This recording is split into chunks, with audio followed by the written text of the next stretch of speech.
आज हम लोग आपात उपबंध की चर्चा करेंगे, जिसका उल्लेख भारतीय संविधान के भाग 18 में तथा अनुच्छेद 352 से लेकर 360 तक किया गया है। यह आपात उपबंध भारत सरकार अधिनियम 1935 एवं जर्मनी के वीमर संविधान या इसी को कुछ लोग वाइमर संविधान कहते हैं से लिया गया है और भारतीय संविधान में 3 प्रकार के आपातकाल की व्यवस्था की गई है। पहला, राष्ट्रीय आपात, जिसका उल्लेख अनुच्छेद 352 में किया गया है। दूसरा, राष्ट्रपति शासन, जिसका उल्लेख अनुच्छेद 356 में किया गया है।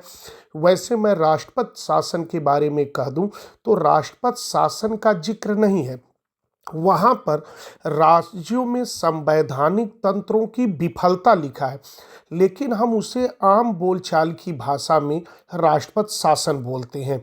और तीसरा आपातकाल है वित्तीय आपातकाल, जिसका उल्लेख अनुच्छेद 360 में किया गया है। आज हम लोग चर्चा वित्तीय आपात की करेंगे, लेकिन इसके पहले हम एक महात्मा बुद्ध की बात करते हैं। एक बार किसी उनके अनुयायी ने, भक्त ने उनसे पूछा था कि महात्मा जी, जहर क्या है? तो महात्मा बुद्ध ने उत्तर दिया था, हर वो चीज जो हमारी जिंदगी में आवश्यकता से अधिक होती है वही जहर है।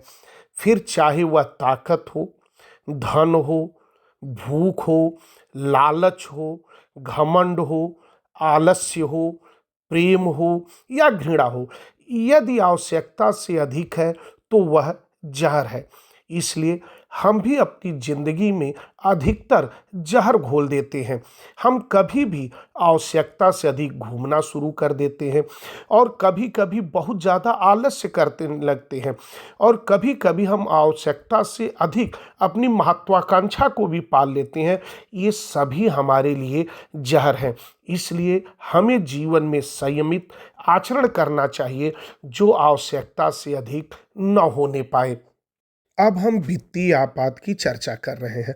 जैसा कि हम देखते हैं, वित्तीय आपात 2 शब्दों से मिलकर बना है। एक है वित्तीय और दूसरा है आपात।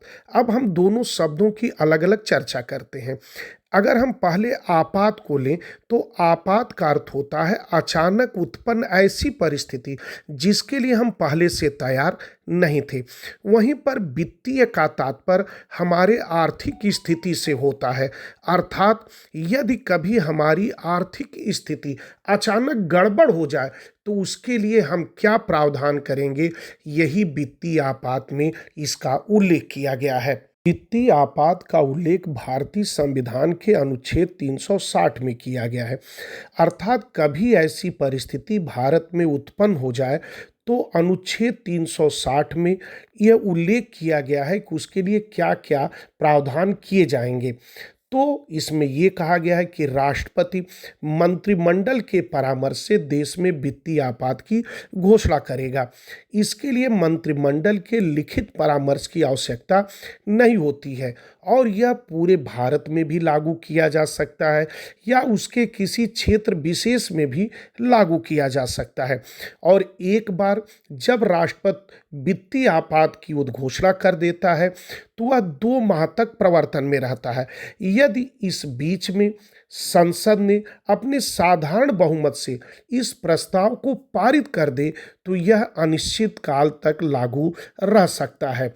लेकिन अगर कभी इसको वापस लेना है तो इसके वापस लेने के लिए किसी औपचारिकता का निर्वहन नहीं करना होता है। राष्ट्रपति कभी भी इसे एक उद्घोषणा के द्वारा वापस ले सकता है। अब प्रश्न उठता है कि जब वित्तीय आपात की उद्घोषणा हो जाती है तो इसका हमारे जनजीवन पर क्या प्रभाव पड़ता है। अब हम बात करते हैं कि वित्तीय आपात का क्या प्रभाव पड़ता है। तो जैसा कि हम जानते हैं, देश की आर्थिक स्थिति खराब होने के कारण ही यह वित्तीय आपात लगा है। इसलिए देश के चाहे जितने भी अधिकारी होते हैं, कर्मचारी होते हैं, उनके सभी के वेतन भत्तों में कटौती की जा सकती है। वहीं पर जो संवैधानिक पदों पर ऐसे बैठे व्यक्ति हैं जिनके वेतन भत्ते में कोई कटौती का प्रावधान सामान्य परिस्थितियों में नहीं किया गया है उनके भी वेतन भत्तों में कटौती की जाती है। वहीं पर जितने भी सरकारी कार्यक्रम हैं या सार्वजनिक कार्यों में जो खर्च हो रहा है उन खर्चों में भी कटौती कर दी जाती है। वहीं पर राज्य सरकार के जितने भी वित्तीय अधिकार होते हैं उन पर भी नियंत्रण स्थापित किया जा सकता है। केंद्र सरकार उनको दिशा निर्देश दे सकती है। ये सभी इसका प्रभाव रहता है। तो निश्चित है वित्तीय आपात के बारे में हमने आपसे चर्चा किया, आप बातों को अच्छी तरह से समझे होंगे। तो मैं अब अपनी वाणी को विराम देता हूँ। बहुत बहुत धन्यवाद।